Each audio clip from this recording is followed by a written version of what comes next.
Okay, ये है हमारा लेटेस्ट हैवी वर्क सूट। इसकी कमीज़ का लेंथ तकरीबन दरमियाना लेंथ है और इसकी सलवार जो है इसी कपड़े से, जो कमीज़ के से बचा हुआ कपड़ा है उसी से बनी हुई sort of semi heavy salwar है। सो इसकी हैवीनेस को आप अंदाज़ा लगा सकते हैं इसकी चोंटों से। सो इसका विड्थ जो था वो तकरीबन 3.5 गज फुल विड्थ था इसका कपड़े का, जिससे प्लीटिंग डालकर इस तरह की है।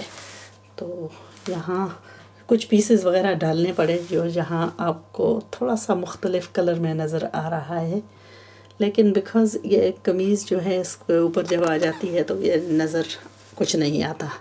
तो कमीज़ का काम काफ़ी हैवी किस्म का बीडेड काम, जो जैसा कमीज़ लटक रही है तो आपको नज़र आ रहा है कि इसकी खूबसूरती कितनी है। और एब्सोल्युटली स्टनिंग सूट है। साथ जो है इसके साथ जमावार का दुपट्टा था जैसा कि कमीज़ के बीच में लगा हुआ है। तो अगर मुमकिन हुआ तो कपड़ा ले लूँ, आने वाला है इसका वाइट कलर में जमावार, जिस पर साथ बॉर्डर ब्लू लगाकर हम बनाएंगे इसका शरारा। सो वो ट्यूटोरियल आने वाली है। इसके अलावा हमने आज का हमारा जो था ट्यूटोरियल वो था ट्यूलिप सलवार। सो थोड़ी देर में हम आप देखते रहना ट्यूलिप सलवार की ट्यूटोरियल और वो मैनेकिन पर कैसा लगता है। So the only sure way to get this salwar layout and cutting absolutely accurate is join all the pieces. It's got several pieces, but you need to join them, press it, and then mark it out for what excess you want to take away. So here we're going to measure from the poncha upwards up to the crotch, and any slight bits of deviation, you know, unevenness of fabrics, like here one is slightly more than the other, we're going to, even though it's very marginal, we're going to take this away. And even at the top there's a slight bit of deviation, and even in the crotch there's a slight bit of deviation. So I'm going to take all these small amounts of fabrics that are uneven away, so that is all the salwar is balanced out, because once you sketch or start pleating it, it's very difficult to even this out from being uneven. So even though this is very marginal, actually it's not so marginal, because one is slightly more than the other, and I want these absolutely evened out. So once I've trimmed this out, I want to measure this and sort of give you an indication of what the gear is on this salwar. So even though it's made out of it's made from the leftover of the fabric that was for the suit, we've managed to get quite a reasonable heavy salwar out of this, and then it's all down to the pleating. So next inshallah I'm going to be showing you how I'm going to go about pleating this. But before I do that, I'm just going to, if you want to jot down these measurements, then it'll sort of मुझे ध्यान में नहीं रहता तो एक तरफ English की तरफ चली गई हूँ। चलो अब दोनों इंग्लिश और दोनों का आपको थोड़ा ट्यूटोरियल मिल जाएगा। अच्छा, सो जब सलवार की जो सिलाइयाँ हैं, जो कलियाँ जो जोड़ हैं, सो यहाँ हमने एक जोड़ यहाँ लगाया है, इसके नीचे जो पोंचे के साथ वाला पीस था उसके साथ एक यहाँ लगाया है, और उसके बाद एक यहाँ मिडल में आया है। सो इसमें कई पीसेस मैंने जोड़कर इस सलवार की जो विड्थ है वो बढ़ाई है। सो वो है लंबाई, यह है पोंचा, यह है जो बायस में सीम यानी इनसाइड लेग की सीम, और यह है सलवार का घेर, और यहाँ जो पड़ा है कपड़ा ये है 2 डबल फोल्ड हुआ। सो इसका विड्थ है 32 इंचेस एक साइड से। सो तकरीबन यार्ड से 4 इंच कम है। कुल तकरीबन इसका 1.25 गज घेर होगा सलवार का। तो सलवार की लंबाई मैंने रखी है तकरीबन 30, ये रेडी रहेगी 33 इंचेस, यानी 34 इंचेस है, हाफ इंच सीम अलाउंस दोनों तरफ जो है चला जाएगा। और इसके साथ हम जहाँ पीस लगाएंगे जो पोंचों के लिए टर्निंग करेंगे, और फिर यहाँ जो है ये चोंटे लगाकर, सो जब हम चोंटे लगाएंगे तो इसमें थोड़ी बड़ी बड़ी चोंटे, यानी इस कपड़े में सिर्फ तकरीबन हमने सिर्फ ओवरऑल तकरीबन चोंटे लगानी हैं कितनी, तकरीबन 12। सो 12 प्लीट्स जो हैं वो काफ़ी बड़ी बड़ी प्लीट्स जो हैं वो एक के बाद एक जो है हम तकरीबन 12 में डालेंगे।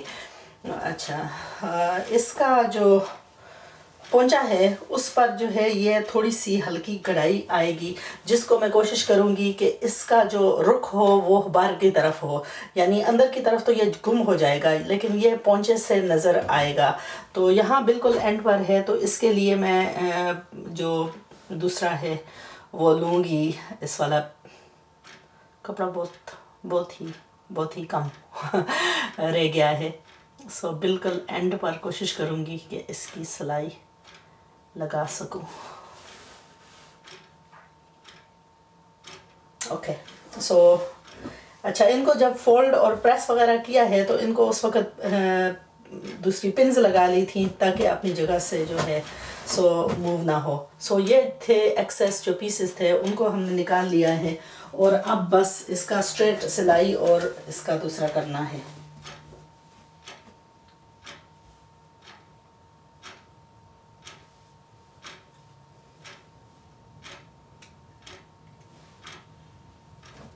So here we're going to concentrate on pleating the, इसके जो यहाँ चोंटे डालनी है सलवार की, बिकॉज सलवार जो है काफ़ी हैवी है। इसका तकरीबन विड्थ जो है वो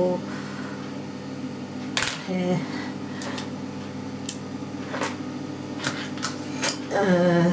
2 yards। सो कुल जो है इसका विड्थ तकरीबन 3.5 गज है, और 3.5 गज का हाफ, सो 2.25 गज जो है वो 2.25 गज होगा। जस्ट होल्ड ऑन, मैं इसका सही तरीके से हिसाब लगा दूँ कि इसका घेर जो है वो कितना है टोटल जो है, क्योंकि इसको मैंने हाफ किया है और हाफ की सिलाई लगा दी है 1 यार्ड 2 यार्ड्स।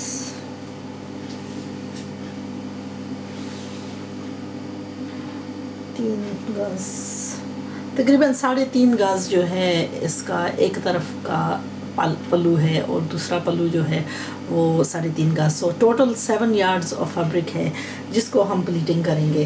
तो यहाँ जो है मैंने इसको सिलाई वगैरह जो सेंटर की सिलाई है वो भी लगा दी है। ये है आसन की बैक की सिलाई, अगर आपको नज़र आए तो ये एक पल्ला और दूसरा पल्ला दोनों साथ जोड़ दिए हैं।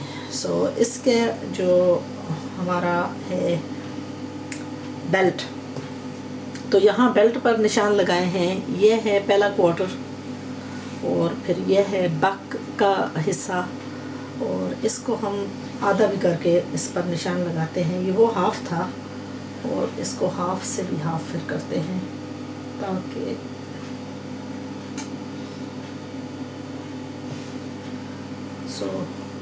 ये रहा 4 क्वार्टर्स।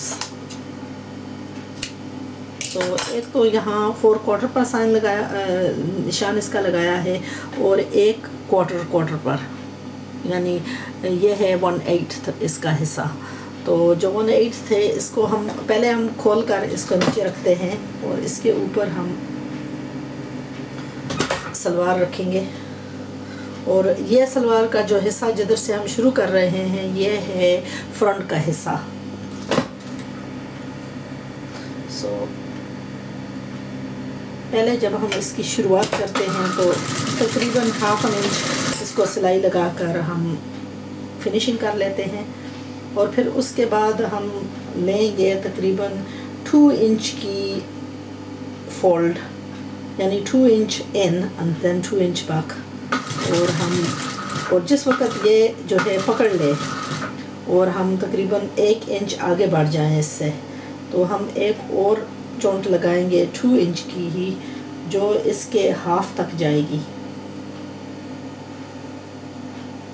तो इस तरह हम जब उसको पकड़ ले नीडल, तो नीडल को नीचे छोड़ते हैं और इसके एंड तक जाते हैं। ठीक है, सो अब पहली चोंट जो है वो ख़त्म हो गई है। अब हमने एक और इतना ही 1 इंच इससे आगे और 1 इंच इसके अंदर उसको बढ़ाएंगे। तो जब हम इसको चोंट को डालते हैं तो इसको उसकी अंदर की तरफ खींच कर ले जाएंगे और फिर जब ये चोंट जो है इसको पकड़ ले तो हम दूसरी की प्लीट की एंड तक जो है सिलाई करके जाएंगे। और इसी तरह हम 2 इंच को फोल्ड करते हैं और 1 इंच उसके नीचे पुश करते हैं। ये फुल इंच नहीं होगा, इंच से थोड़ा कम है, यानी 3/4। आप यही समझ लें कि 3/4 जो है 1.5 इंचेस की ये प्लीट है। यस, थोड़ा सा मुश्किलात आता है इसमें जब इनको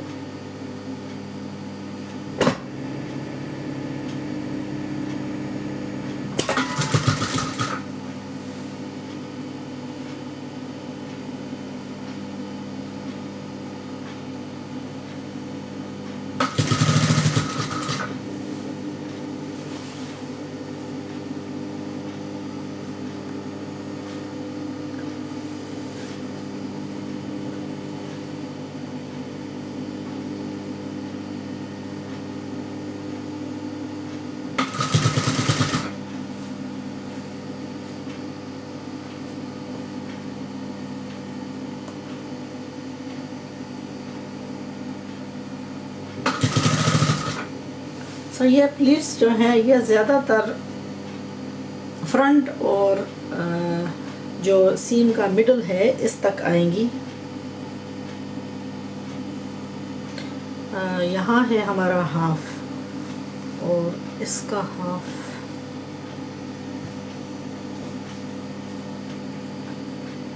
पीछे की तरफ जो है वो इतनी प्लीट्स नहीं है जितनी के आगे की तरफ। अब हम तकरीबन हाफ तक पहुँचे हैं, जो हमारा सेंटर का हाफ था उस तक हम पहुँचे हैं और एक और प्लीट डालेंगे और फिर यहाँ से ख़त्म कर देंगे और बाकी जो है वो उनको पीछे की तरफ लेकर जाएंगे। सो हम थोड़ा सा यहाँ वक्त छोड़ेंगे।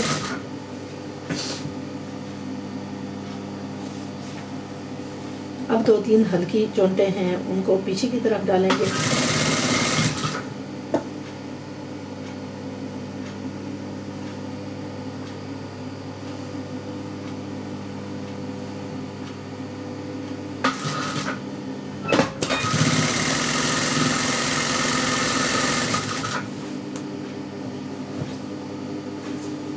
अब यह सलवार का हाफ हुआ है और इस हाफ से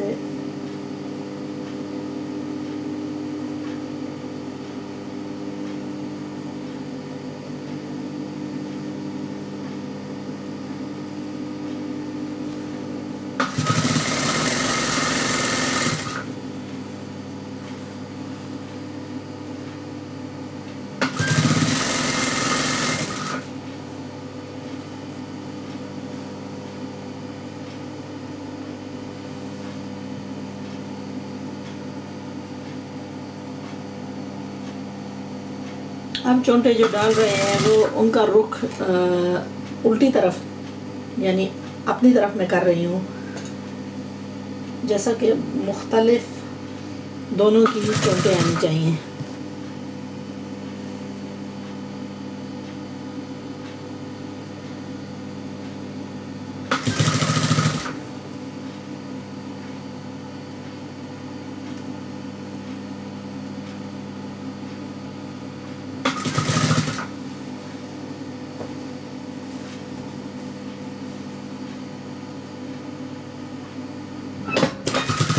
अनफॉर्चुनेटली कपड़ा ब्लैक होने की वजह से चोंटे जो डाल रहे हैं वो नज़र नहीं आ रही।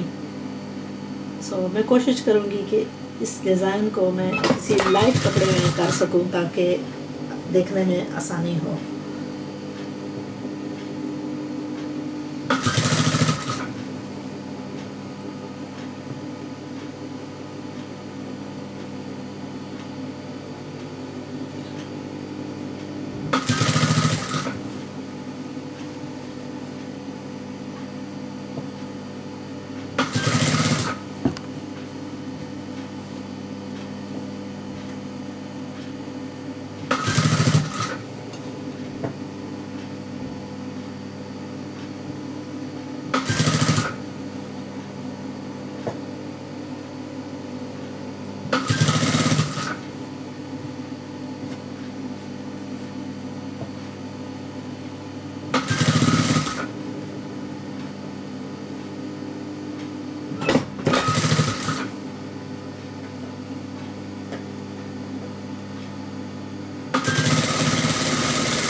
ये जो अब क्रच का सीम है इसको हम करके ख़त्म करते हैं, यानी बीच में इसको पहले इसकी जो सिलाई की है इसको ओवरलॉक कर लें, और बिकॉज़ ये काफ़ी छोटे हैं और हैवी हैं इसके ऊपर एक सिलाई मुख्तलिफ लगा लें। उसके बाद जो है इसको क्लोज़ करके जो साइड की सीमें हैं, इनसाइड लेग की सीमें हैं, उनको लगाना है और बेल्ट डालना है, और दैट्स इट। ये है सेमी हैवी सलवार, यानी बहुत हैवी सलवार, पटियाला सलवार की तरह नहीं है, लेकिन ये काफ़ी हद तक जो है हैवी सलवार है।